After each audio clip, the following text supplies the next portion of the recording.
Obviously, you do fuzz up for decoration and fuzz down for cuddles. How's that? Whoa, Is that good? Oh, that's so luxurious. It's so good. It's so fuzz. Love Much it. fuzz. Oh, I love it. Sex positive culture. It's my body to give. Are threesome gifts a thing? Taking a bath. I like your bed. Horizontal. This is Horizontal with Lila.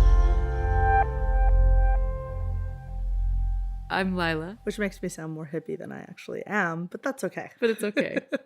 It's okay. They'll figure it out. Yeah. Yeah. I'm Lila, and I am horizontal in Berkeley, California. And I'm Marcia B, and I'm horizontal with Lila. Horizontal is the podcast of intimacies that's recorded while lying down. In this episode, I get the opposite of vertical with Marcia B, co-founder of Cuddle Party, creator of the Good Girl Recovery Program, and co-leader of weekend intensives like Make Hot Play Happen and The Wanted Man that teach humans how to have more fun, deeper connections, and hotter sex. Her co-teacher for these weekends is Midori, the renowned sex educator and doyenne of Japanese bondage. Marcia's an educator, a writer, a wild permission giver, a generator of joy. Her website is called askingforwhatyouwant.com, for goodness sake. Marcia is funny and warm and lovely and clear. She's a boundary expert, and the set of rules that she co-created for Cuddle Party have inspired a legion of hosts, including pretty much everyone who hosts an event at Hacienda Studio, the event space housed in Hacienda Villa, the community where I live. The Cuddle Party rules are so good, so simple, and yet so profound that I am compelled to read them to you now. 1. Pajamas stay on the whole time. 2. You don't have to cuddle anyone at a cuddle party, ever. 3. You must ask permission and receive a verbal yes before you touch anyone. Be as specific in your request as you can. 4. If you're a yes, say yes. If you're a no, say no. 5. If you're a maybe, say no. 6. You are encouraged to change your mind. 7. Respect your relationship agreements and communicate with your partner. 8. Get your Cuddle Party facilitator or the Cuddle Assistant if you have a question or concern or need assistance with anything during the Cuddle Party. 9. Tears and laughter are both welcome. 10. Respect people's privacy when sharing about cuddle parties. And 11. Keep the cuddle space tidy. Marcia and I got horizontal in Kensington, California. Marcia says that I should say Berkeley because even people from the Bay Area don't seem to know that there is a Kensington. My San Francisco stop was right in the middle of my Horizontal Does America cross-country road trip tour. For all the synchronicitous stories and pretty pictures, sign up for the missives on horizontalwithlila.com. In this episode, we are in Marcia's Room of Requirement, a designation borrowed from the world of Harry Potter, which I love. I used to reread all the books every year just because it was so comforting to me. It's a space that converts into whatever the seeker needs it for most at that very pressing moment, if they know where to find it. Marcia's Room of Requirement is a sometime office, sometime guest room, often living room, occasional cuddle party space. You get the picture. It's exactly the opposite of an austere apartment where you feel like you probably shouldn't touch anything or sit down. In Marcia's house, you should just plop down straight away. It's perfect for getting horizontal. And for sitting on kitchen counters while someone makes you tea. I love sitting on kitchen counters. It makes me feel a part of things. But they really have to be the right kitchen counters. Some kitchen counters are very obviously not for sitting. In this first part of our conversation, we talk about Marcia's coming of age during the AIDS crisis, the some, many, most model of sex information, boundaries, boundaries, boundaries, the abnormality of average, saying no gracefully and naturally, asking for what you want. If you enjoy lying down with Marcia and I, become a patron of the Horizontal Arts. You could receive monthly love poems, tickets to a live horizontal storytelling show, or horizontal pillows so that you too can get horizontal with Lila. Every bit of patronage goes into continuing to make independent, uncensored, ad-free, homemade radio. I believe that making private conversations public makes intimacy contagious. And the more intimacy we have in all different forms in our life, the happier we are. Be part of my mission to spread intimacy across the globe through patreon.com/horizontal with Lila. Patreon is spelled patreon.com/horizontal with Lila. Show me you believe in what I'm doing. Patronage begins at $2 a month. And it's meaningful there. And as it increases, the rewards get more sumptuous. Show me you believe in what I'm doing. Patronage begins at $2 a month, and it means something to me there. And as it increases, the rewards get more and more sumptuous.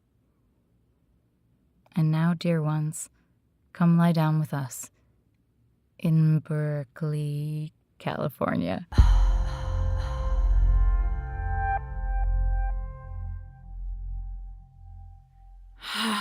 I'm actually still calming down from entering San Francisco. Mm-hmm. I'm still trying to calm my nervous system. And it's so odd as a New Yorker to come to someplace and feel scared. The last time I felt it was when I was in Sao Paulo, which is where my godfather lives, and where my mother used to live.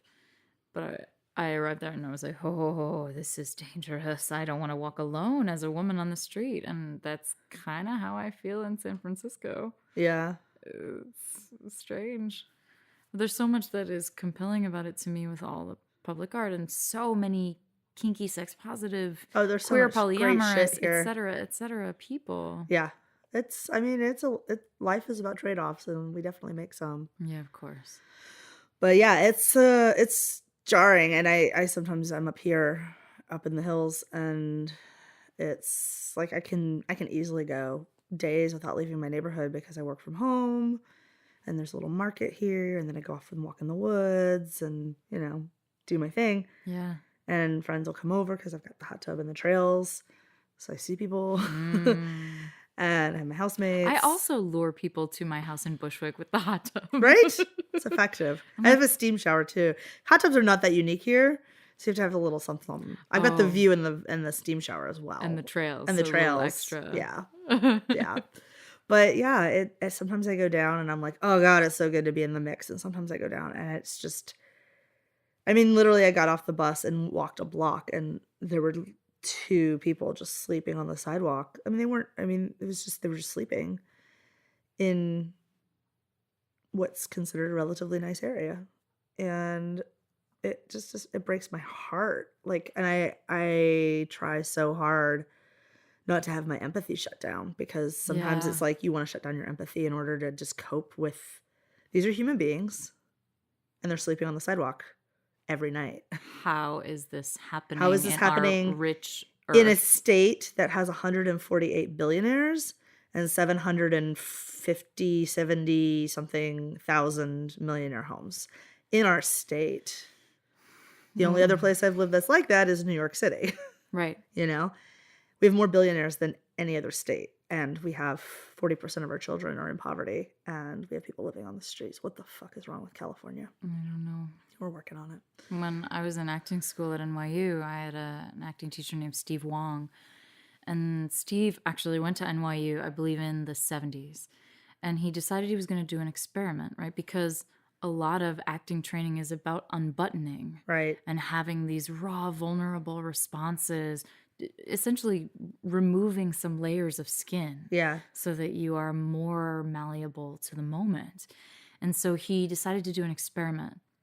And he went from Washington Square Park and he walked up towards Times Square, which, if you don't live in New York or you're not familiar, is about, let's say, 40 something blocks. Yeah.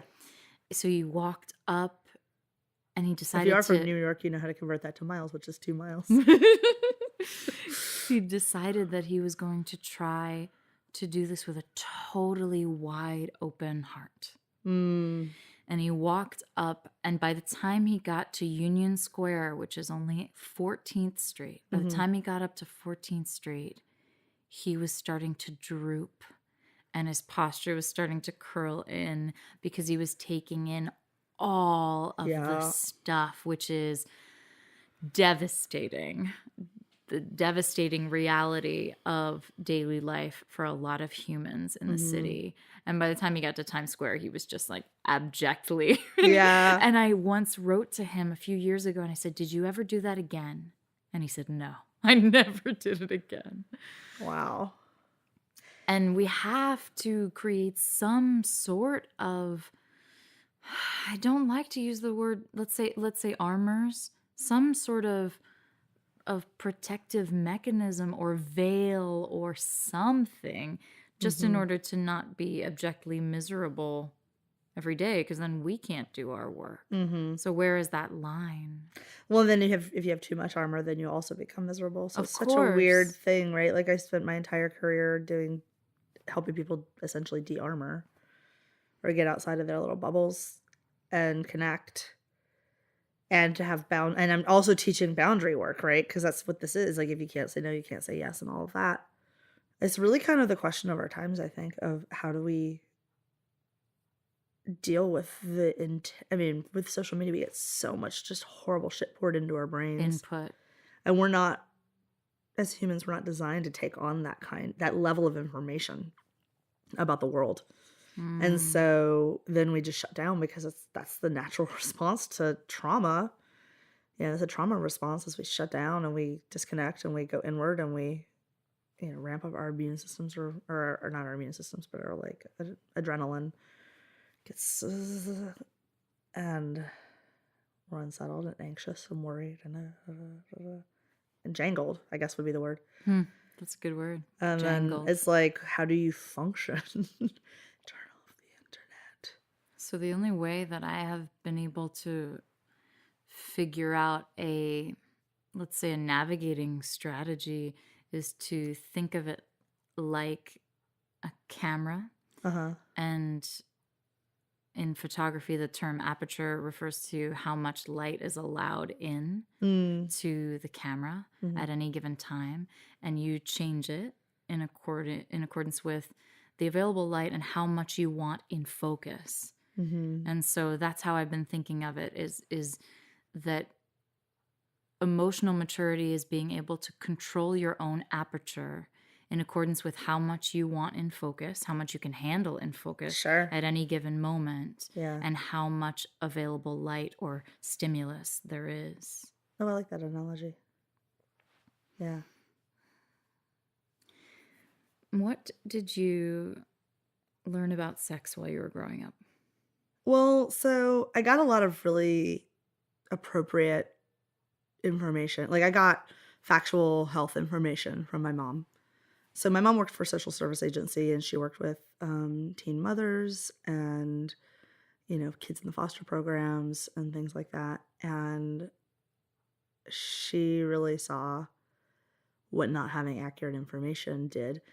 But we were also really conservative, Catholic, Southern family, and, I went 13 years of Catholic school. Whoa. Uniforms and everything? Uniforms and everything, except for kindergarten. We didn't have to wear uniforms in kindergarten. But Did you do the thing where you rolled up your skirt to make it shorter? Oh, yeah. Oh, yeah. Definitely. But it's funny. I went to an all-girls high school, and I really liked it. And, there's all these stereotypes about Catholic schoolgirls, and none of them really seemed to hold true for my school. Like, we were pretty academically oriented, athletic, didn't dress up or wear makeup or anything to school because there were no boys to impress. And we would definitely, Well, dress there up had in to be some things. lesbians, right? I think I found most of the queers after we graduated. Facebook's interesting, right? Because I ended up like getting all, people contact me and confess things to me from high school. Oh, interesting. I'm waiting for that. I Yeah. think it's coming. It'll come. But yeah, so I learned a lot of appropriate sex information, and I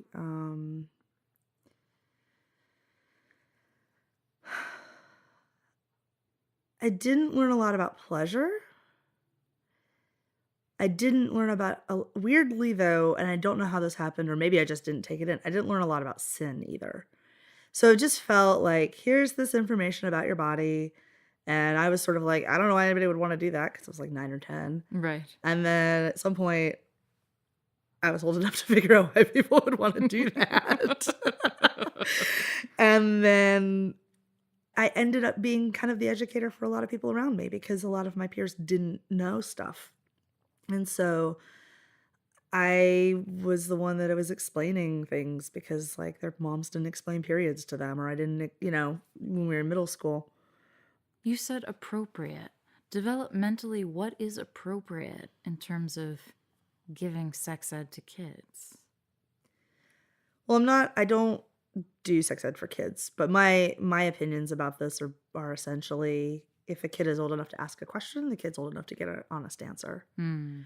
So that doesn't necessarily, you give them information. I really like the model of sex education I was taught when I did the San Francisco sex information training, which is the some, many, most model. So you talk about some people like this and many people like this and most people, do this. And you don't get too wrapped. It just becomes very neutral information. Can you model that for me? Right. So many people like sex. Most people like sex. I could maybe say many people like sex. Some people like anal sex. Most people need lube when they have anal sex. Like that would be an example, right? So you don't have to get into statistics, and you can kind of normalize most things.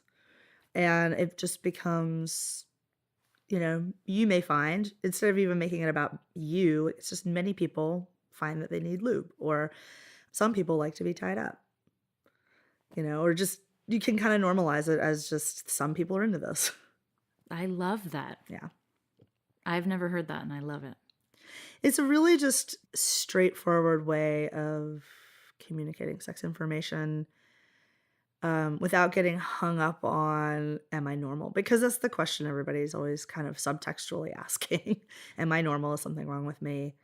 And just this idea of normal is, it's a fairly modern invention, the idea of normal.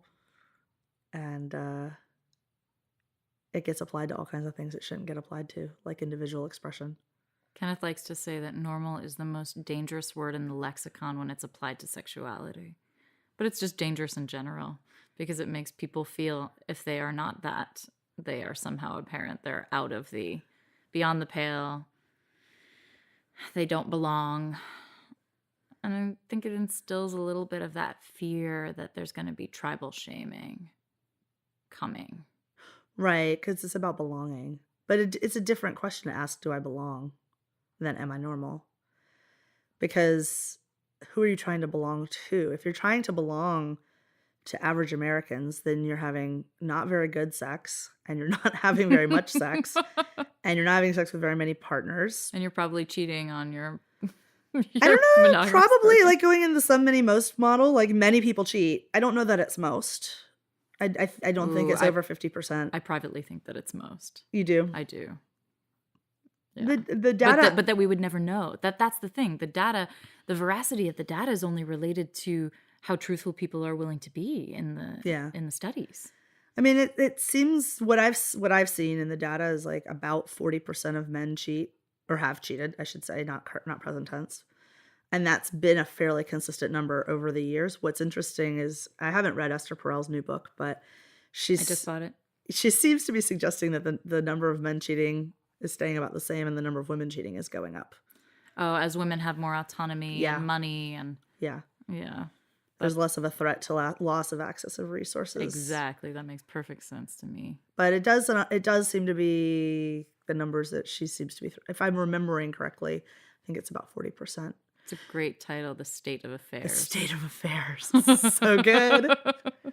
But going back to the normal thing, we were talking about podcasts before we started recording, and the 99% Invisible did this fantastic podcast about fighter pilots in World War I and World War II, and that they were dying at these astronomical rates, higher than what they said they thought it should be. And they figured out after World War, so they started measuring people. It was this whole podcast about the history of this idea of average and normal.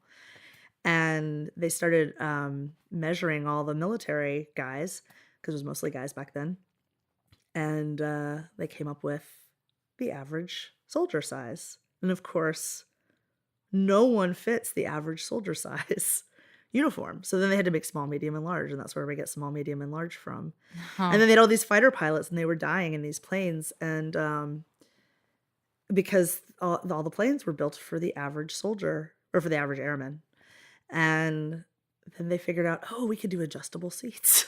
Oh my So gosh. this idea of adjustable seats in our cars, and as soon as things were adjustable, the deaths went down. And it would be asinine to think that we couldn't adjust our car seat or our steering wheel, but we have this idea that there's a norm and we should fit it elsewhere. But in reality, everything's adjustable, and no one. Somebody who is perfectly average would be abnormal, because there is no one who is perfectly average. I just read somewhere, or maybe Lindsay Doe told me, that there's a company that's making something like 61 different sizes of the male condom, or let's say the condom for cock. I don't know anything about this. 61 That sounds amazing. different sizes. I'm into it. Yeah. Cater to the individuality. Yeah. There's length and girth and what you want it to do. Right. For you. Thinness, thickness, whatever. Although sadly, she also told me that the in condom, or commonly known as the female condom, is being discontinued essentially. I heard it was going to prescription only, which I think they're still manufacturing them, but it's... Why would you need a prescription to have a condom? So it's so they can crazy. they can make more money. They're so evil. annoying. So annoying. Okay. So annoying. So economic factors, man. So little Marcia, daughter of a nurse, has the info. And yeah. So classmates secretly come to young Marcia and say, "Do you know what? What are they asking?" It's funny. I don't really remember. I do remember, I don't remember specific questions. I just remember it coming up, and I would know stuff that other people didn't know. And I also remember, I came of age when the AIDS epidemic was at its height, and we were very much in a culture of don't have sex or you'll die. Yeah. That was definitely the messaging. And with terrible sores all over your body and oh yeah, it was really bad. It was the late 80s and early 90s. They're called the plague years for a reason. And I'm in a white suburban southern place that liked to think that those things couldn't touch it either. So it was a very weird mixed messaging that was kind of coming through of, well, that's those people. And then at the same time, we're also getting messages of everyone has to use a condom or you'll die. So it was super strange messaging that we were getting at the time. And I got involved in high school with the peer counseling program on campus for HIV prevention. And in the Catholic school that I went to, there was also all of these, they called them campus ministries. You could get out of class on Thursday morning to go do volunteer work. And one of the organizations that our high school worked with was the AIDS hospice. And so it was just teenagers doing stuff. You go and visit, bring flowers and, whatever, just cheering people up. But they had people who would come to the school and talk about the different ministries. And so we had this woman come, and she was a caseworker. And then there was this other woman who had HIV, and she actually had AIDS at that point. And they would just talk, and the woman who had AIDS would talk about how she got it, and it was this whole thing because, in our minds still it was like very much a gay man's disease. But also everybody had to use condoms or you're gonna die. Like, it's again very confusing messaging. And this woman would come in and she would talk about how she got AIDS or how she got HIV, and then the caseworker would basically say, I can't give out condoms. I have a bag of condoms, I can't give them out. If you have any questions, I'll be over here. My bag will be over there. And it was just sort of like a wink, wink, nudge, nudge. You can take them. Mm-hmm. But the thing is, you had to get up in front of the entire school And go get them. wow. And so I would wait until people were milling around, and then I would sneak over and grab them for all my friends. And I would always grab all the mint flavored ones. Mint I had mint flavored condoms. And but- yeah.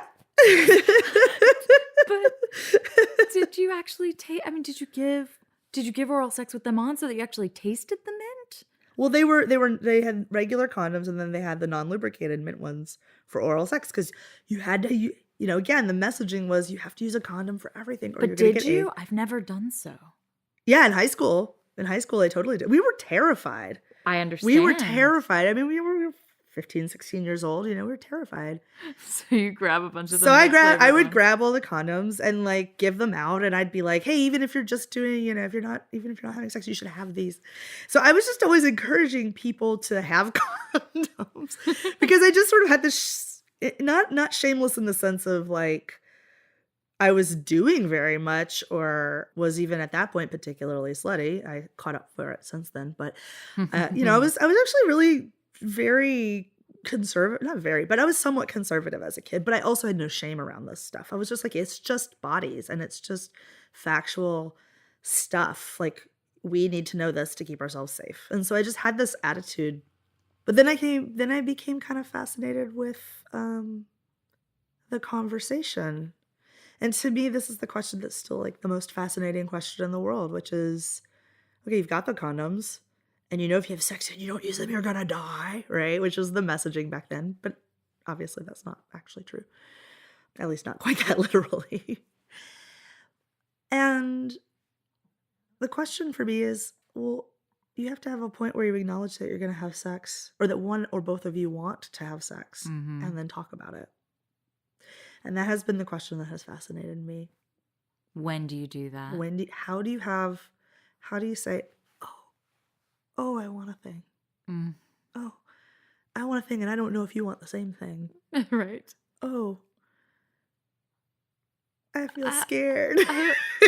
I am prepared, or if I'm not prepared, are they prepared? But if they don't want to, then I'm... and am I being too pushy? But do I just wait for him or her to make the move? What do I do? Maybe if I just wait, something will happen. Right. Maybe, oh God, I have to say something. That moment, that is what I've built my entire career on. Because that, whether it's, cuddling, talking about having an open relationship, having sex, doing kinky stuff, expressing that you're dissatisfied with your sex life, even though you want to keep sleeping with this person, your partner. Your body changes after you have babies. Your body changes as you age. You need something different. You want something different. You have to communicate about it. And I'm fascinated by that moment. And I didn't, it took me years to connect the dots between all of those things, but that was the thing for me. It's like, great, everybody's got condoms. Now we're all teenagers and we're trying to figure out our sexuality. Okay, now I'm in my 20s or my 30s and I'm trying to figure out my relationships. Oh, now I've had a baby and I'm trying to figure out or my partner's had a baby, right? Like, and I'm trying to figure out how to get sex going again when we're sleep deprived and our bodies have changed, or one of our bodies has changed. Or, now I'm in my 50s and the kids are older and my body's changed a lot, or now I'm in my 60s or my 70s, and it's the same questions. Who wants to do what with whom, and when do we talk about it? Who wants to do what with whom? When do we talk about it? And Jesus, I feel scared, right? And that creating this spaces for openness and for talking and for admitting that we want stuff. I'm fascinated by it. Totally fascinated by it. So you said you were conservative, and is that the origin of you being a good girl that later becomes this good girls revolt, or like good girl reform school? Good girl recovery program, yeah. Sort of. I mean, I don't know. I feel like I was a kid who was simultaneously really interested in pushing boundaries. My mom would say that, I think. I think both my parents would say that. But I wasn't really a bad kid. Like, I didn't really rebel so much as I was like, what's real? I was kind of constantly in a question of, is this a rule and regulation that serves something? If so, let's keep it. Or is this a rule and regulation that's just sort of arbitrary and, a legacy or not relevant anymore? And I think that's what led to sort of getting into feminism and figuring out, like, just more my political explorations of like, wait, what kind of a world do we want to build? What kind of a world have we built that we want to unbuild or keep? Because both of those are relevant. I have a lot of sympathy and empathy for people across the political spectrum because I feel like, it's a messy world and some things are actually really worth keeping and some things are really worth getting rid of. And a lot of times they're really entangled and enmeshed with one another. And so it gets confusing. But yeah, I mean, when I say I was a conservative kid, I mean, I don't mean that I was judgmental. I was actually judging from the feedback I've gotten from classmates since graduating and moving on in life. Like, I was apparently pretty open-minded and a safe person to talk to because I was just like, oh, okay, that's you. You're just some, many, most, right? You're just doing Right. you. So I do have that attitude, but at the same time, I like to move slowly and I like to check things out and I like to be curious and I don't want to just say, table flip on something. Not a political conservatism. It's more of a just, and I don't actually relate to myself that much that way anymore. So it's kind of hard to remember, actually. Yeah, I understand that very well. I don't have very clear memories before the age of 12. So there's a lot that I don't remember since then as well, that people who have known me will remind me of, and I literally I cannot pull up a visual memory. I do not remember. Huh. I do not remember. I seem to have a very emotionally driven memory, where if something is emotionally resonant, I will remember, or sometimes there's of course random things, but yeah, I have a very place-based memory. Like, if I can remember where I was, then I can remember all kinds of details about it. It's strange. A lot of times people because I have a really good memory, and my friends are like, oh, what happened was, and I'll just be like, oh, da da da da da da. How do you remember that? And I was like, well, we were at this place, and then it all just kind of unfolds from there. What did you learn about relationships from witnessing your parents' relationship?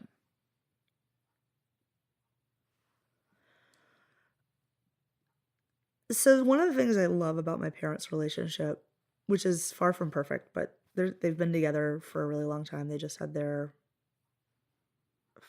40-something anniversary, 45th, I think, anniversary.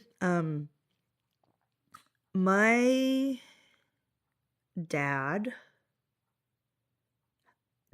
did not help out. He was there. Like, there's sort of this way of talking about men helping out at home.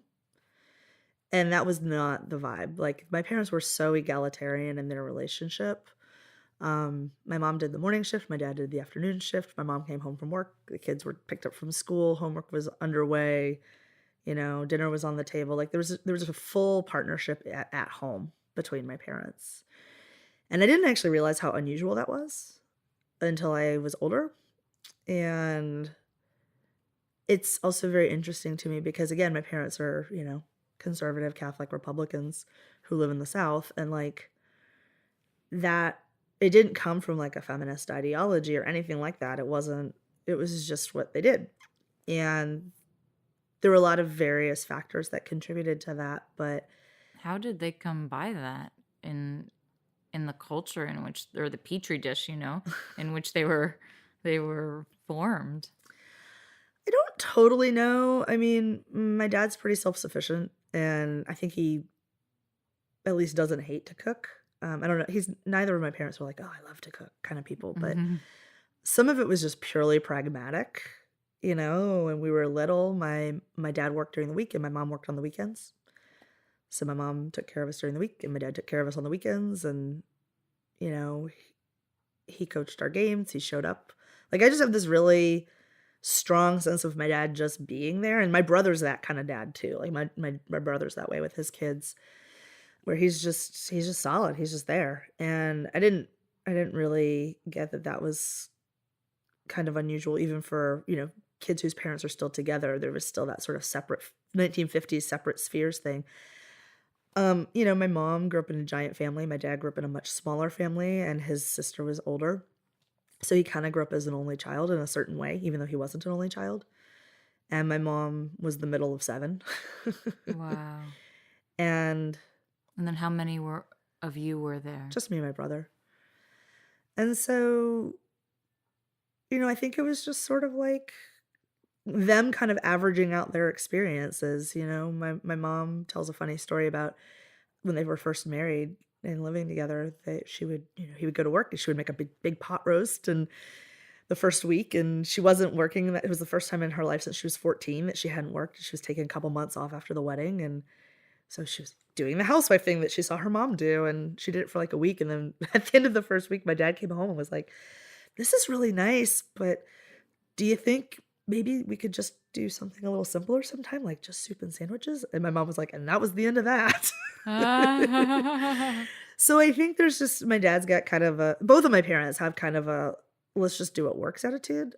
And my mom also has had some health issues, so my dad ended up taking care of her a lot. And then there was a boy and a girl in the family, and we were really close in age. And my parents, again, being very pragmatic, are like, "We're not getting you boy stuff and girl stuff. Y'all are getting the same stuff, and you're going to share." And so there was just this kind of egalitarian attitude of, it's just pragmatic. Why wouldn't we do that? Like, we want hand-me-downs, so you're getting androgynous clothing. How was the sibling relationship? We get along, and it's pretty chill. I don't know. I have a pretty chill family. Like, they just kind of do their thing. Marcia, I have a terrible stomach ache, and I have to pause and go to the bathroom. Okay, do it. Boo. Boo. Boo.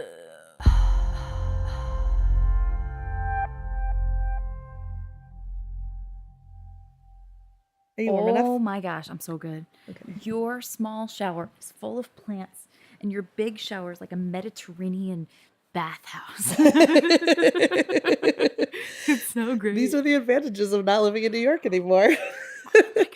We have an entire extra shower that we don't use, so it's full of plants. It's so beautiful. We didn't set the scene. We have to set the scene. So we're in Marcia's room of requirement, which, for Harry Potter fans, you know exactly what we're talking about. But you can imagine, even if you are not, that it is the space in which the things that you need just appear when you need them. And so this is this convertible space that has this gorgeous fireplace and big, cozy memory foam mattress on the floor, which is where we are cozied up. An amazing fat unicorn stuffed puffy thing that just made me want to roll around and kick my legs up in the air when I first saw it. And we've got tapestries about, and there's like a little work nook in the corner with natural light. There's so much going on in this space. Oh, that's the man cave over there. Oh, little man cave. That's where my housemate plays his video games. Amazing. And so this space has hosted many a cuddle party, I am told. Oh, yes. Oh, yes. I can feel the cuddly vibes. There's like a lingering in here. Yeah, this room is really magical. We really poured a lot of love into our house, and having a space where people can connect. I mean, the whole house is set up. If you notice, there's no television.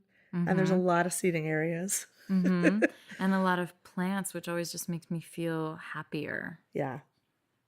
and a lot of light. And there is a view of San Francisco, and I love seeing San Francisco from here.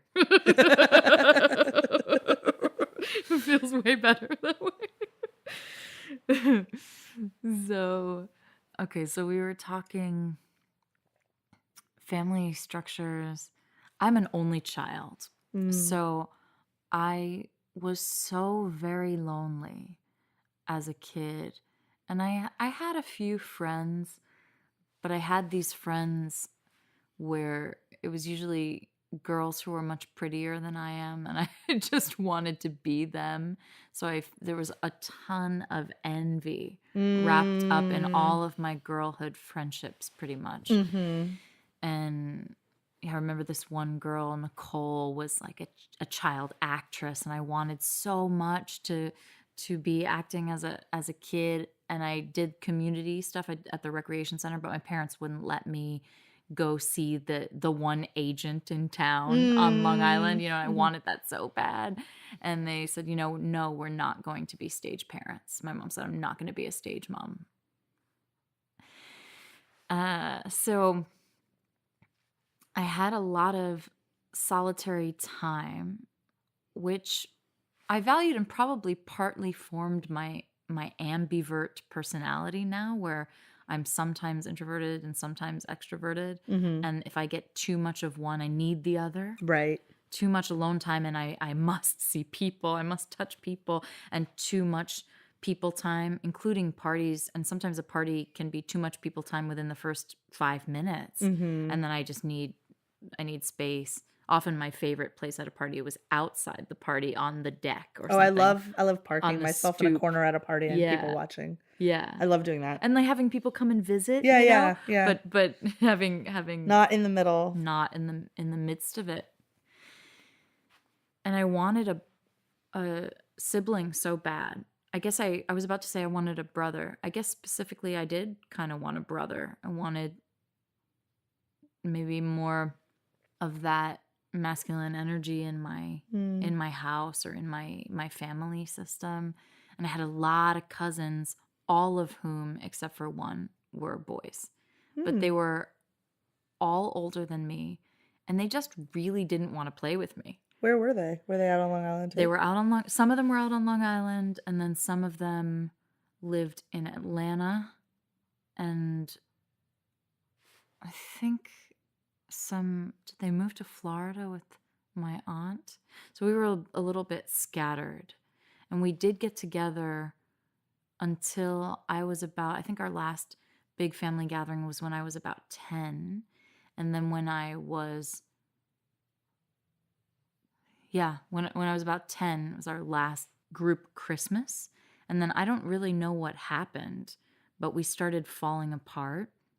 And when my grandmother died, she was the matriarch. She died in 2004. The family connection almost completely died.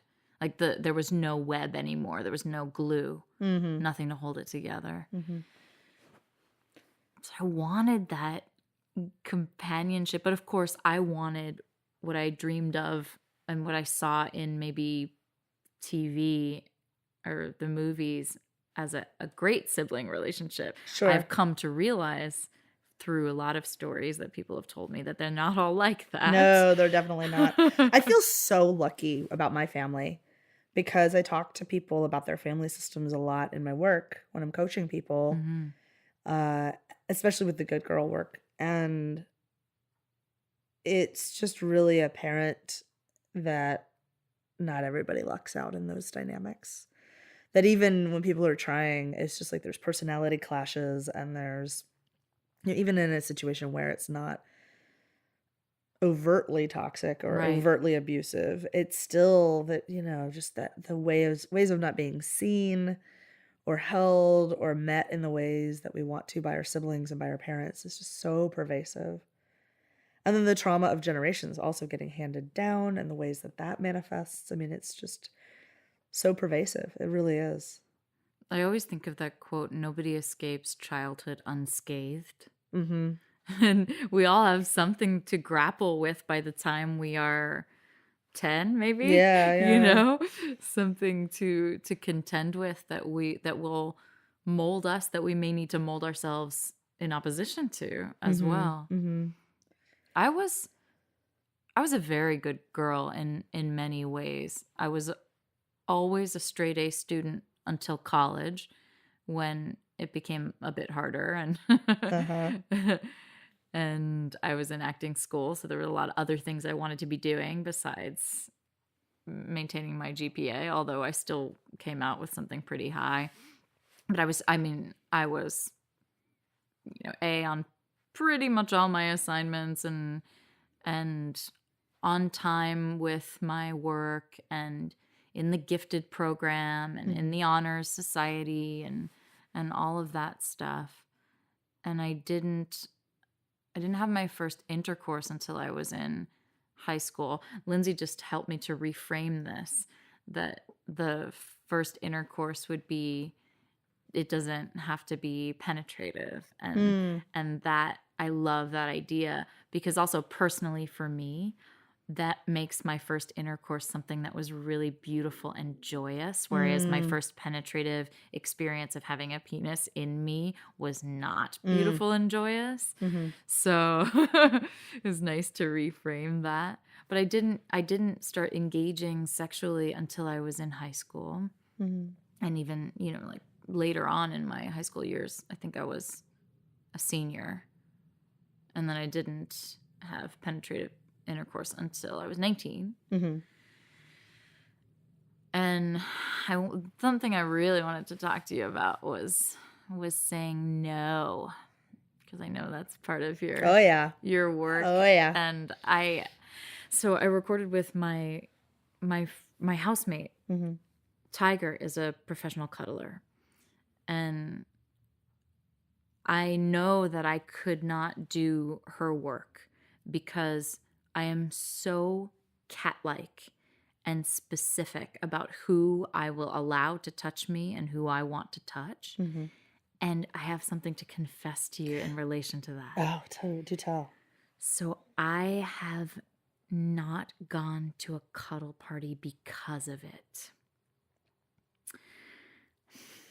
I feel fine about that. But it sounds like you don't. Well, not really, because I love the idea of it, and what I'm recognizing a lot right now is that there is a tension between how much I want to be touched and to touch, and my level of saturation of touch, and how often I'm in situations in which I actually want those people to touch me and they want to touch me. So basically I'm always kind of touch starved, but I am often saying no to situations. Or what really happens is that most of the time I try not to place myself in situations in which I have to say no. And so I'll do this at play parties. I did this when I was in the tango scene. I will almost run around the space away from people who I know are coming for me, who I would want to say no to. So that you don't have to say no. So that I don't have to say no. How can you help me? Well, it would make sense why you wouldn't come to a cuddle party, because cuddle parties, I mean, there's this misconception in some ways that cuddle parties are only about cuddling. And for me, they're as much about the communication, if not more so, than about the touch. Because I'm actually pretty picky about who I like to cuddle with as well. But the thing is about cuddle parties, we are constantly inviting people to come and to practice their no. So if you're doing that all the time, of trying to avoid circumstances where you would have to say no because you're a no, but you don't want to say it. And I'm going to venture the good girl might be connected to that a little. Don't want to rock the boat. So don't want to upset people. I don't want to hurt people's Don't want to hurt feelings. people's feelings, yeah. Because I am so empathetic that I will feel the rejection through them. Yeah. I will feel pain for their pain from me saying no to them. So it is, it is related. Allison Moon suggested I go to a cuddle party space and be a blanket no for the evening so I can practice saying no. But that's different.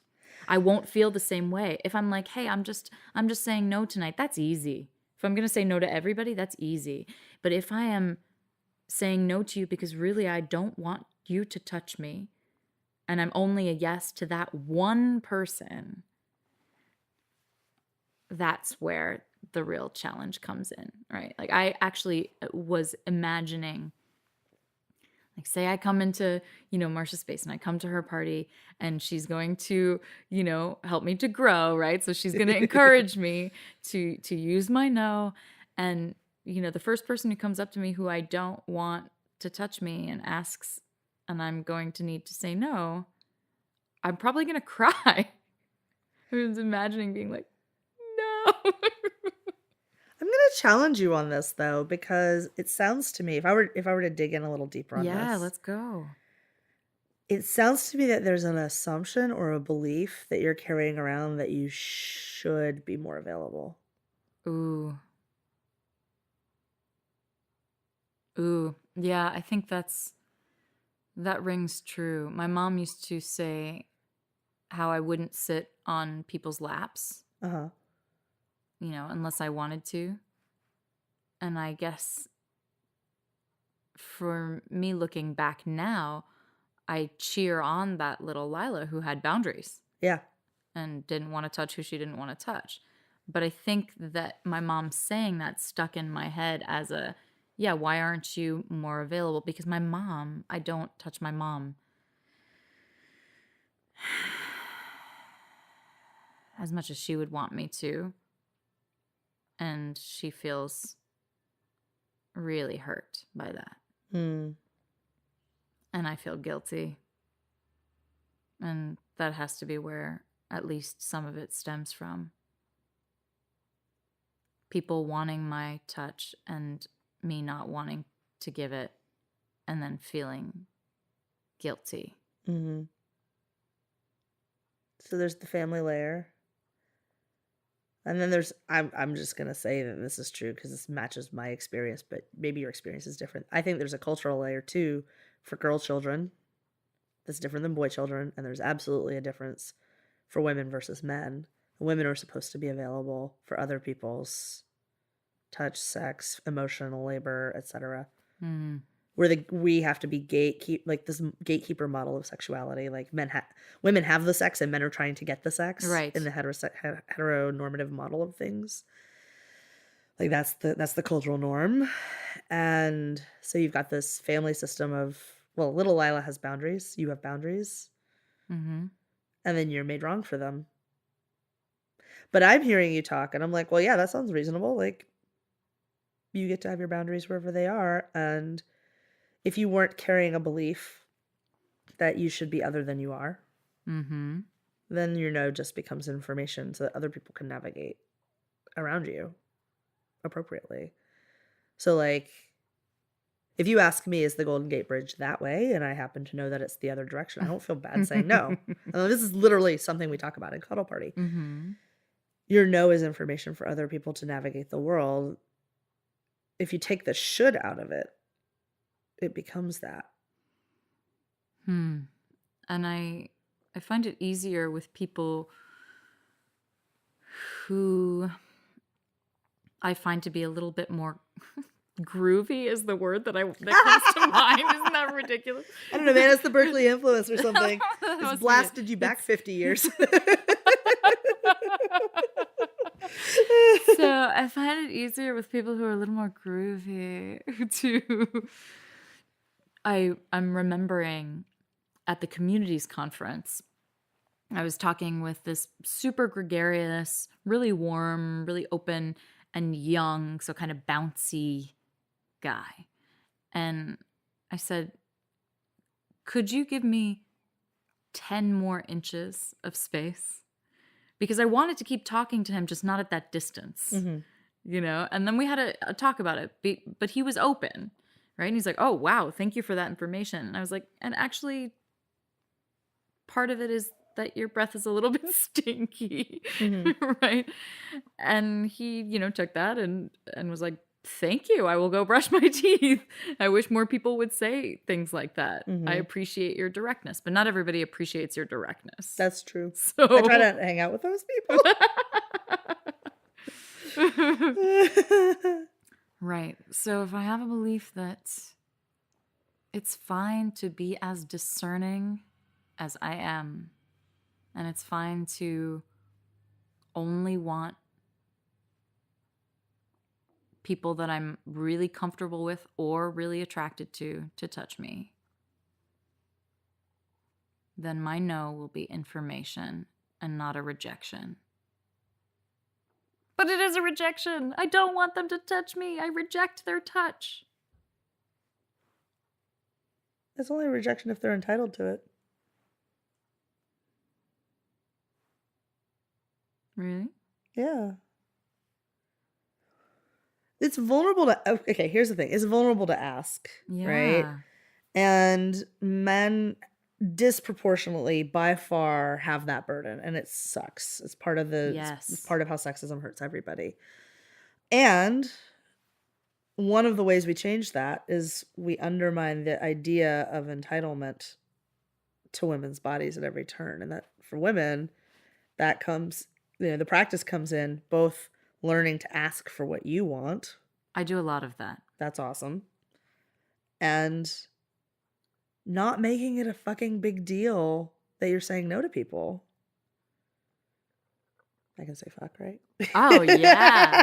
Oh, yeah. But This not is a making New it- Yorkers podcast. Not making it a big deal that you're saying no. Like if there's a very weird thing, and this is something I've spent my whole adult life trying to parse out, right? Of the ways that culturally everyone, men, women, gender non-conforming people alike, seem on a subconscious level to carry this belief that women are here for other people. Women are here for men, that everyone is here for men.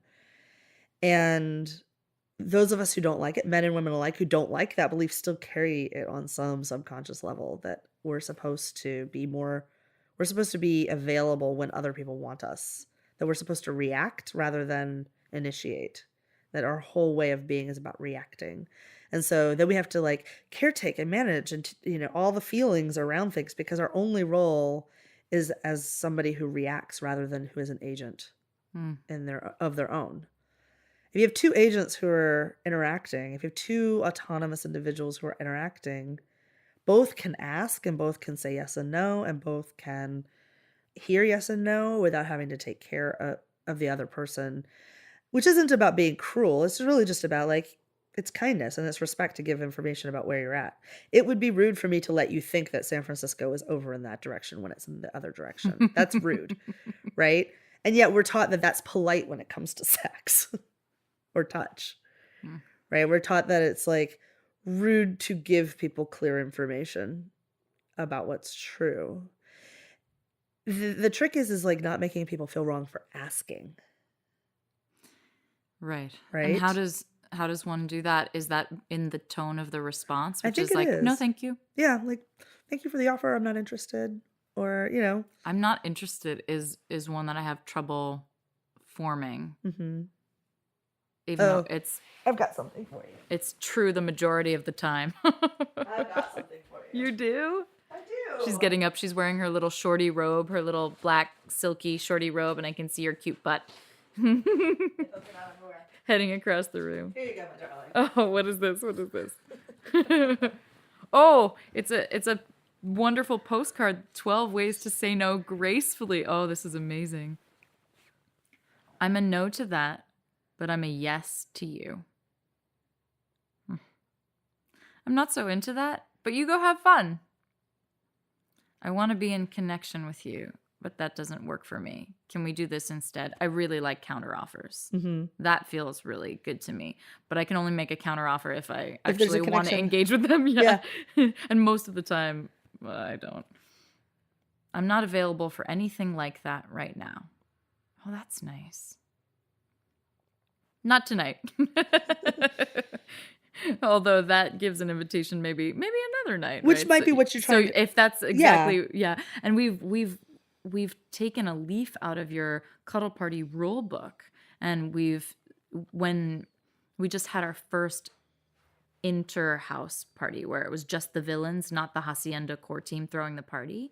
And myself and Morel, who's in the first episode with me, we gave the orientation consent speech, and we did some fun games and some call and response. And we were like borrowing a leaf out of the Cuddle Party rule book. If you are a maybe, say no. Right. Don't say not right now, because people might think, oh, later. Is it later enough now? Yeah. And if you do mean come back later, say that. Then say that. Say like, I'm a no for now. Come back later and ask me but again. find me later. I would really like you to find me later, or I might be open to that later, or I don't know where I'll be at. I'm a no now, but I don't know where I'll be later. If you want to check in, Yeah. you can do that. You can, but be clear. What I like about a lot of these is they specify parameters, like not tonight, or I'm a no for now, or I'm not available for anything like that. There's like, I'm not just a no to that. I'm a no to the broad spectrum right now. Right. And it acknowledges that as an autonomous agent, and you know, I am able to say no. I'm also not making you wrong for asking, and you're good. I'm good, and circumstances change. Yes. Circumstances change.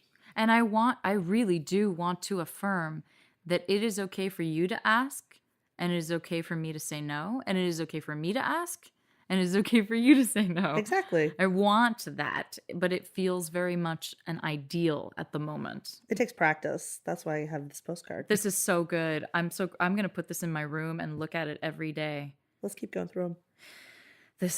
Here's the one, right? It's really hard for me to say no to people, but I'm practicing being braver and more honest, so I'm going to say no right now. I'm a no for now. I need to build more trust before I'd be willing to consider that. Oh, how nice. No, thank you. And that's what we encouraged people to say at the play party. We were like, just make it simple. Let's just have a graceful no, thank you. That's not going to work.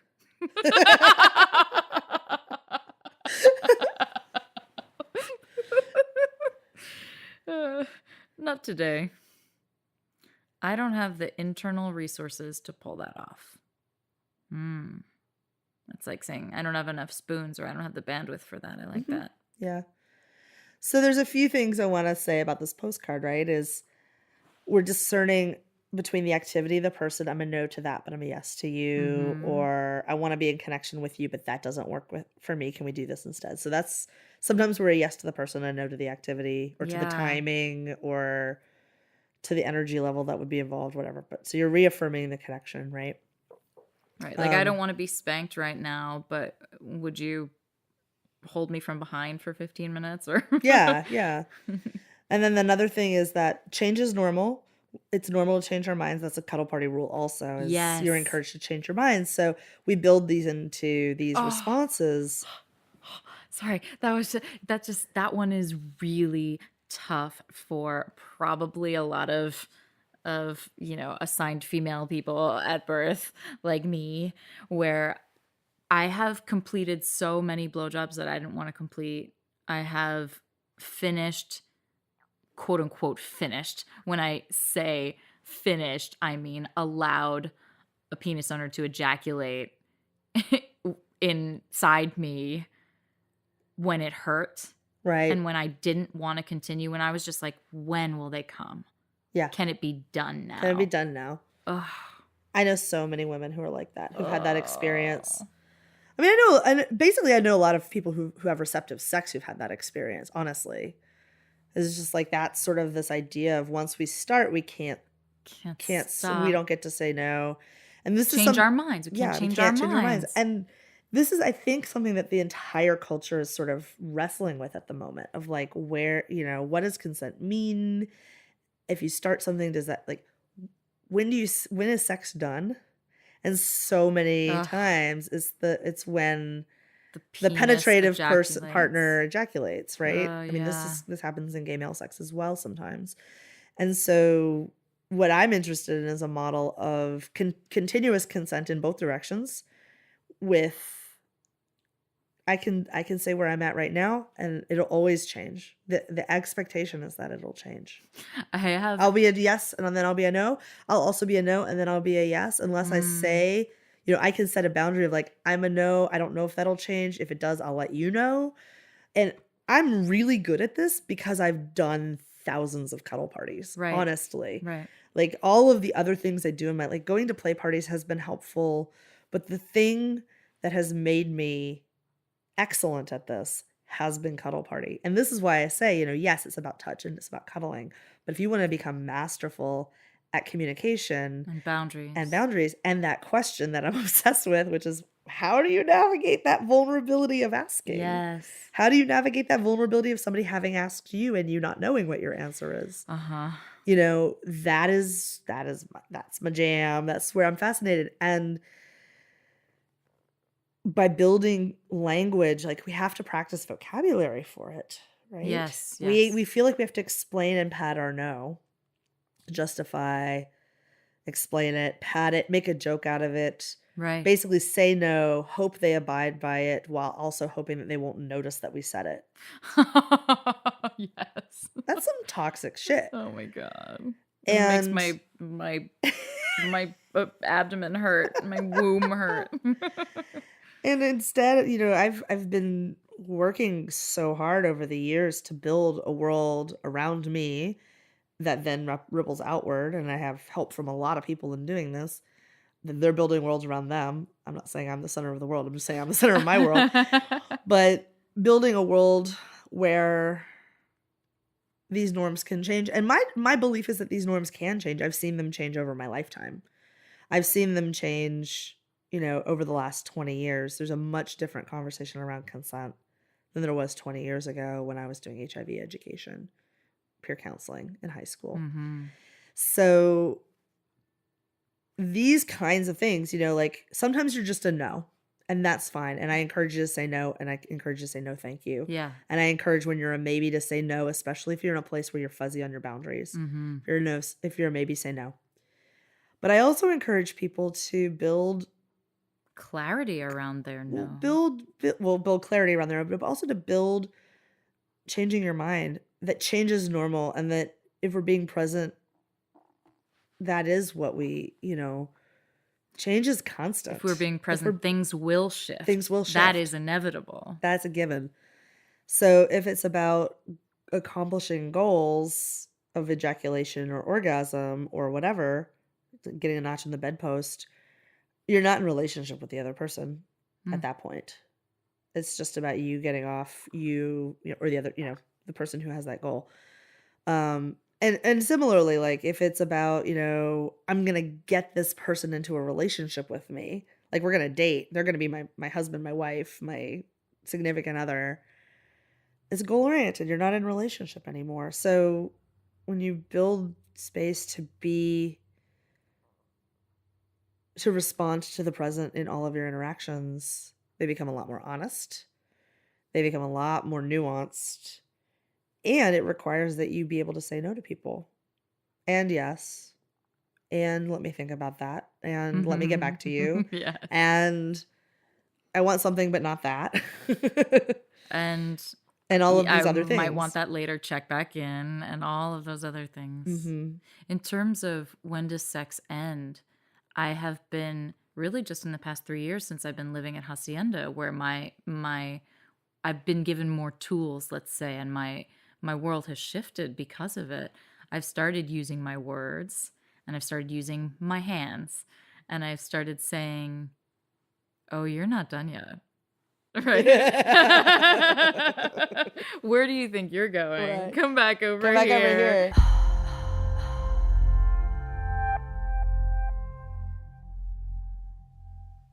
Chad Michael Snavely is Horizontal's editor-at-large. He and the rest of his coterie of podcasts can be found at chadmichael.com. Alan Markley created my intro jams. He's Plastic Cannons on the Instagram. And Shauna Shea drew my cover art. She's SHANA SHAY. And you can hire her through 99 Designs. On next week's episode, Marcia and I discuss the dog, cat, bird model of play party personalities. Touch deprivation. What is queer enough? Bi erasure. Constellations. Polypods. And the post-nuclear family. Also, Marcia reiterates that if you can't say no, your yes is worthless. I thought it was a little harsh, but I've come to see her point. Until next Friday, may you have someone to love, something to do, and something to look forward to. Thanks for getting horizontal.